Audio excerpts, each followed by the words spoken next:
it's escaped unnoticed. How busy are you expecting to be, and what are your priorities?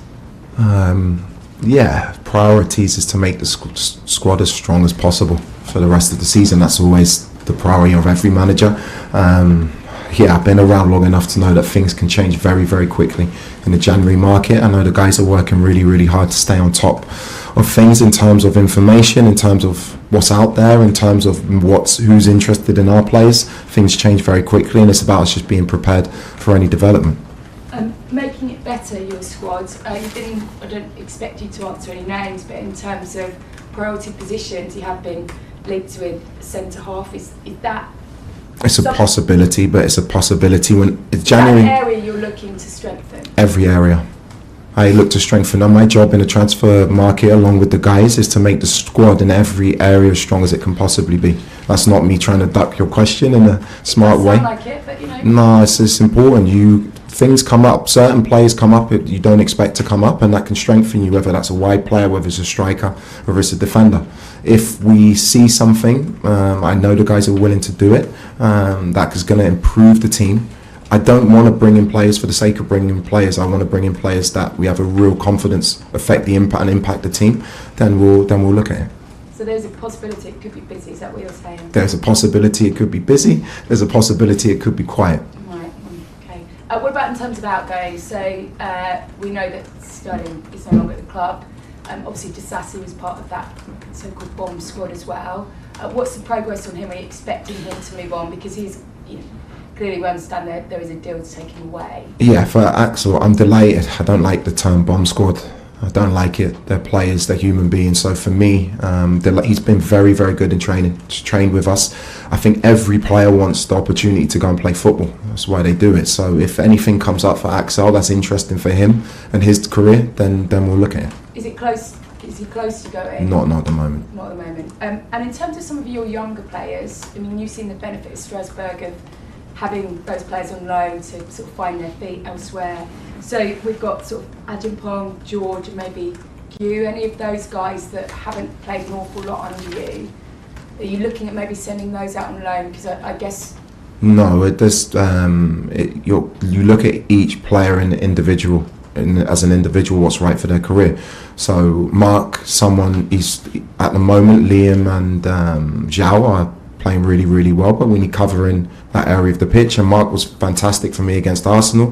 Tyreek, unfortunately for him, hasn't had many minutes, so that's a different individual situation for him. Josh is an outstanding player. I want Josh with me. So they're all individual things. You can't put the three of them together. Okay, and just finally for me then, a little bit of team news, and we've managed to get through the first 5 minutes without a Cole Palmer question. So, how did he come through the 45 minutes, and when do you feel that you might start getting 90 out of him?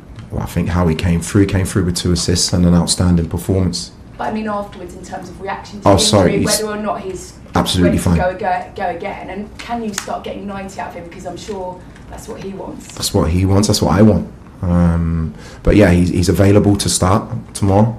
So really, really happy about that. Like how many player being available to start. I want to make sure the players, when Cole or Romeo Lavia or Enzo Fernandez is at the top level, they're top players, and we want to make sure they're at their top level. And I think Cole showed really good signs of that on Wednesday night. And he's happy after? He's always happy. Thanks, Gail. Vishali? Hi Liam, you just mentioned Enzo Fernandez. It will be nearly 3 years to the day that Chelsea signed him this weekend. You mentioned he is a top player when he's fully fit. How much better of a player do you think he can get? It's a great question. He's already an outstanding, world-class player. He's not surprised me, but it's been amazing to get to know him. He's a winner. Obviously, he's done incredible things already in his young career, but you can understand why, because his standards, his habits in training, he wants to learn, he asks tactical questions. That's why he is the player that he is, and that's the reason why he'll keep improving. And while I'm here, I'm really excited to see what we can get out of him, because he's a magnificent guy and a top player. There's a lovely moment between you and João Pedro after the Napoli win, caught on camera. You were doing the interview with Chelsea TV, and and then you come up behind him and he says, Gaffer's great, and it's a nice moment. He has to be fair, to stay in the team. It was just a nice moment that perhaps fans don't normally get to see, and I suppose we don't get to see. So, how would you describe your connection with the players a couple of weeks in, and what would you say has been the best part of this job so far? It's probably better to ask them what they think of me. You're your manager, you probably know 20% of the full story. I feel very happy here. The players have been a delight to work with. I think they're really engaged. I think they're showing a real belief in what we're trying to do together. But I think winning helps, to be honest. Winning helps your message as a coach, and we have to keep doing our very, very best to win games. But so far, I can't say a bad thing about them as a group. They're young, they're talented, they're gifted, but they want to learn and they want to improve, and they're really good signs. And in terms of West Ham tomorrow, they've obviously seen an upturn in results in recent weeks, a couple of tactical changes in the last couple of games, and of course they've added Adama Traore to their squad. How do you expect to see them set up and play, and where do you think this game could be won and lost for your team? No, I'm not surprised Nuno has put his stamp on the team. All of his teams have always been really well organised without the ball, whether that's a 4-4-2 shape or a 5-4-1 without the ball, and they've always been very good in transition moments, and Bowen and Somerville are real threats for them. Something we've spoken about. For me, tomorrow is the biggest game of the season. It's very simple. I'm going to find out so much.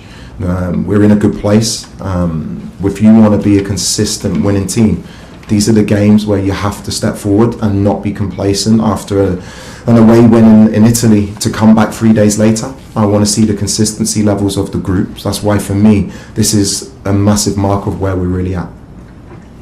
Thanks for Charlie. John?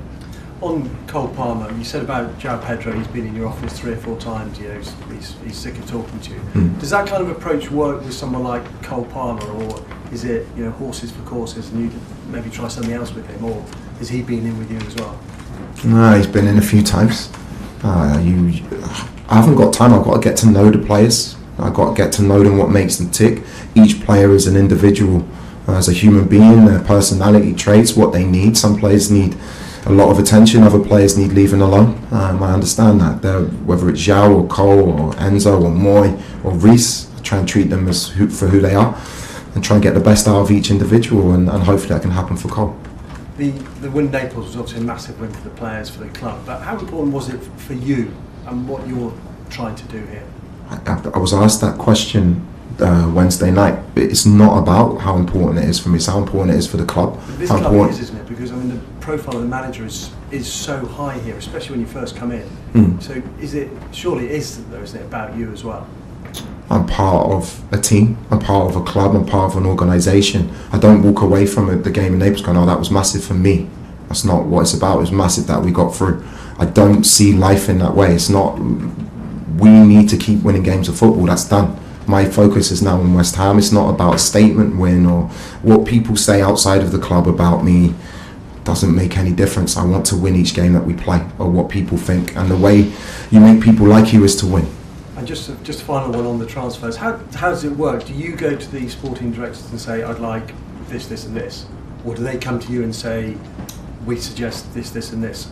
It's just a conversation. We have conversations about each individual of the team. We have conversations about the areas of the pitch where we can improve, whether that's within the building as well, and how we improve them. It's just natural conversations, and so far, I'm not just talking about here. Obviously, I had 18 months with the guys in Strasbourg. It's very collaborative. And the great thing is we're very aligned. We want a winning team, and I know I'm very well backed if I push for something. At the same time, it has to be right for the club in many different ways. Simon? Hi, in terms of players you've spoken to, have you been speaking to Levi at all? Yeah, spoke to him this morning. Yeah. How is he? How's he getting on? Really good. Again, what a professional. He's working so hard in terms of his rehab. It's been brilliant to see him back out on the pitch now, doing his running, which is a huge step for him after, obviously, ACL is a really difficult injury. He's itching to get back, but again, we need to make sure that when he is back, he feels 100% perfect. And again, another outstanding player I can't wait to work with. Do you think it's starting to look positive that he could be back before the end of the season? Yes, but it's step by step. And I don't want to make promises that I can't keep. At the moment, he's in a really good place. He's on good track. I don't like putting time frames on injuries because I think it puts unnecessary pressure on players where their health is the most important thing. And just quickly on the injury front though, like the other players like Tosin, Sugo, is Romeo sort of any closer? They're all getting closer day by day. Tosin and Romeo, Tosin was back out on the pitch today doing his individual rehab. Romeo's in a really, really good place, and we have to just make sure this last stage of his rehab is really, really good. And Dario's obviously a little bit further behind. Rob? Hi Liam. With João Pedro, you've said he's been spending a lot of time in the office with you. Can you tell us a bit more about what sort of things you've been helping him with, or what you would like to see more from him then? And because he's been maybe one of the most improved players since you've Nice. João's an outstanding, magnificent footballer. We know of his talent level, his ability, and he's still very, very young. I think my private conversations with players are private for a reason.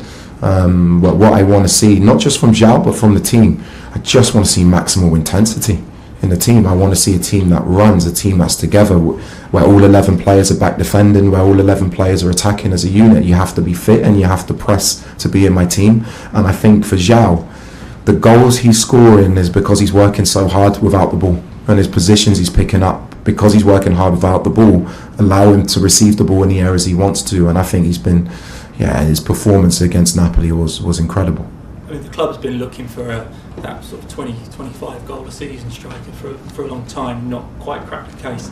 Do you see him growing into that role? He has huge potential to do that, huge potential to be a goal scorer. Same for Liam, the age that they're at. There's not many 25 goal a season strikers in world football because the game is changed in a different way. It's harder for the defensive levels of teams, especially in the Premier League, are top. You get double marked if you're a really, really good striker.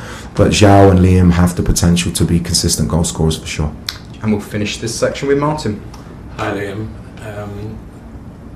Your predecessor sat in that chair and told me quite categorically towards the end of his time here that he would never use the long throw. Do you have a view on it? Should I expect in my commentary tomorrow to see somebody hurling the ball into the box? Chelsea won an FA Cup in 1970 for scoring from a long throw. Been around a long time, but hasn't been around at Stamford Bridge very much recently. Well, I think I need to find someone in my squad who can throw it long first, judging from training. No, my job. But you don't have an anti-feeling about it. No. Football. The beautiful thing about football, you can play in so many different ways. There's no right or wrong way. Every team has their own way of playing. Every coach has his own idea. But for me, I just want to help the team win. If it comes from a long throw, great. If it doesn't, great. But we win. So I'm not going to rule anything out. But like I said, I haven't seen any of our players be able to throw it more than 10 yards so far. The other question is about Cole Palmer. Another one. No, but this is slightly different. You're a very bright young manager. Do you think football needs to do something at Premier League level? Because you're having to get a player fit by playing him in the first team. There's no other way, there's no reserve team like it used to be when your dad was playing, where you could play a couple of games and players would come and say, can I have a couple of games in the reserves to get right? So in doing that, you're actually taking a berth from a fit player to try and get another player fit. Do you understand what I mean? I understand. No, I think for a player to start at this level, there has to be a level of fitness. In Cole's case, we've spoken a lot about Cole. I understand the reasons why certain things have happened, and since I've come in, it's been mainly him has been top in terms of the feedback he's given, and he wants to play football. He wants to play every minute of every game. That's what makes him the special talent that he is. But what we have to do is make it clear to the players when we and I make decisions, it's in their best interests, and I think they're starting to understand that.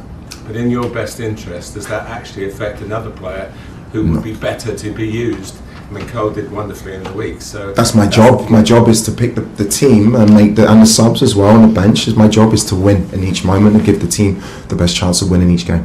Okay.